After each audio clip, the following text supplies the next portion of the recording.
Jawab Yesus, katamu, jika engkau dapat, segala sesuatu mungkin bagi orang yang percaya.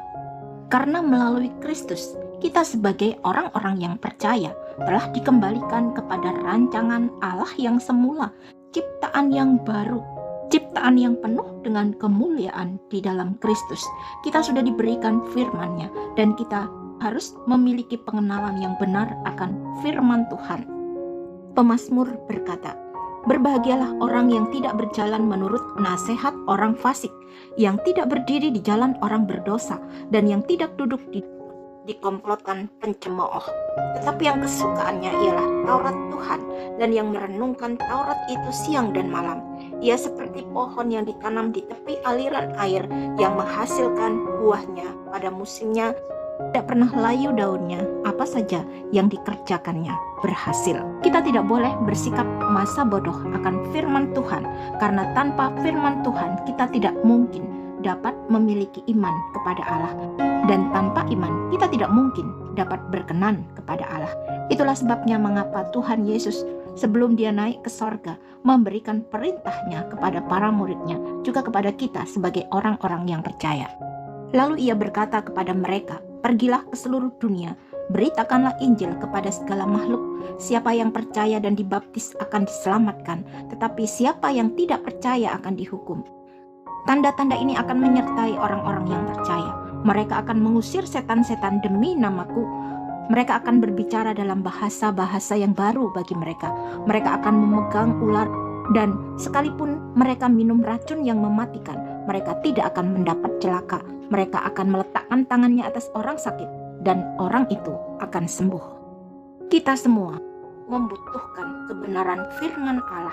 Kita perlu mendengar akan firman Allah, dan kita perlu membaca, mempelajari firman Allah yang adalah berita kesukaan, kabar baik yang dapat menimbulkan iman percaya kita kepada Allah.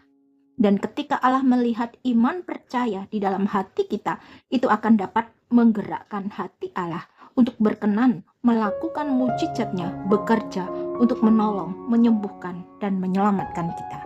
Allah memberikan firman Allah yang adalah janji-janji Allah kepada orang-orang yang percaya dan bukan kepada orang-orang yang tidak percaya. Karena Allah berkenan kepada orang-orang yang di dalam hatinya tetap percaya, tetap beriman kepada Allah, sekalipun ia tidak melihat Allah. Tuhan Yesus menyebut firman Allah itu sebagai benih. Adalah seorang penabur keluar untuk menaburkan benihnya.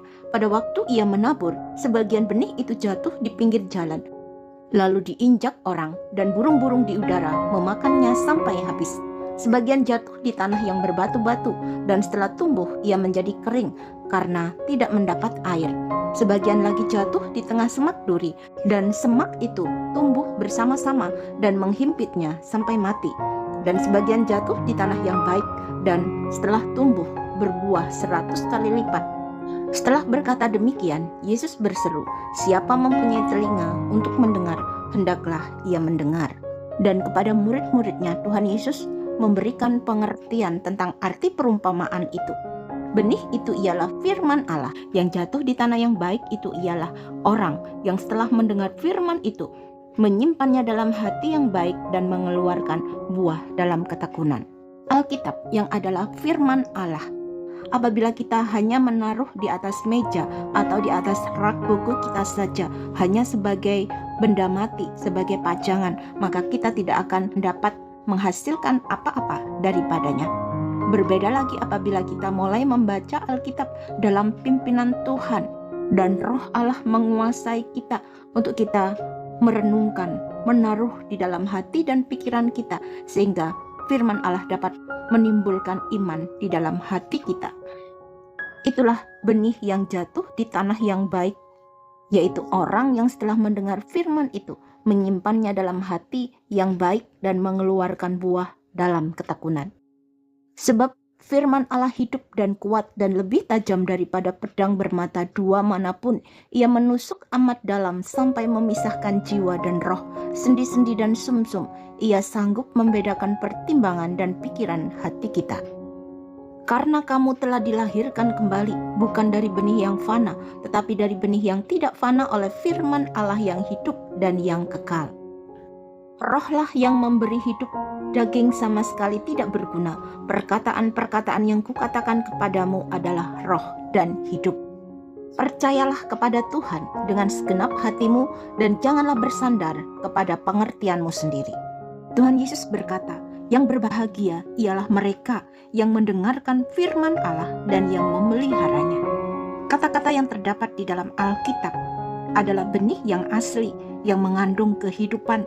Mukjizat Allah akan terjadi kepada mereka semua yang percaya dan yang memintanya kepada Allah. Karena sesungguhnya apakah kita mau percaya atau kita mau memperkatakannya dan memintanya kepada Allah, itu merupakan suatu pilihan yang harus kita pilih di dalam kehidupan kita. Karena itu yang Allah mau dan Allah minta kepada kita untuk kita percaya, sehingga Allah melihat iman percaya kita.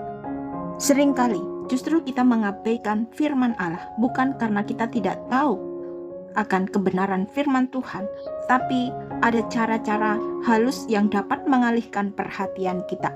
Mungkin itu kesibukan pekerjaan kita, kelemahan kita secara fisik, mungkin karena kebiasaan malas kita untuk kita tidak membaca firman Tuhan, kita tidak mau berdoa dan lain sebagainya.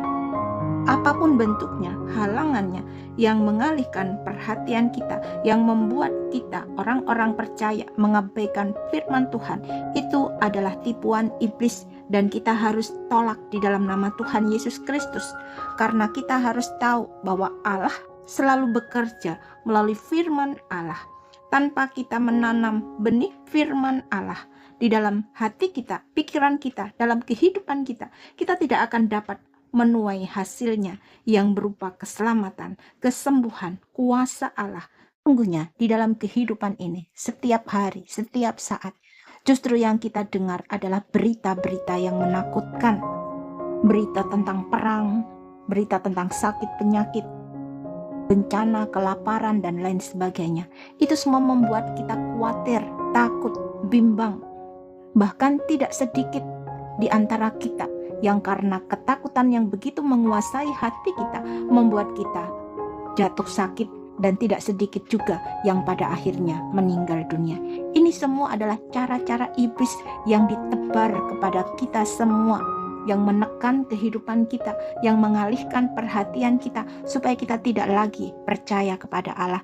Hai anakku, perhatikanlah perkataanku, arahkanlah telingamu kepada ucapanku, janganlah semuanya itu menjauh dari matamu, simpanlah itu di lubuk hatimu. Mari kita kembali untuk memperhatikan perkataan Allah, untuk kita mengarahkan telinga kita, untuk kita mendengar suara Allah, untuk kita menaruh dan menyimpannya di dalam hati kita dan menyiramnya setiap hari dengan ucapan syukur, puji-pujian, dan doa kita kepada Allah.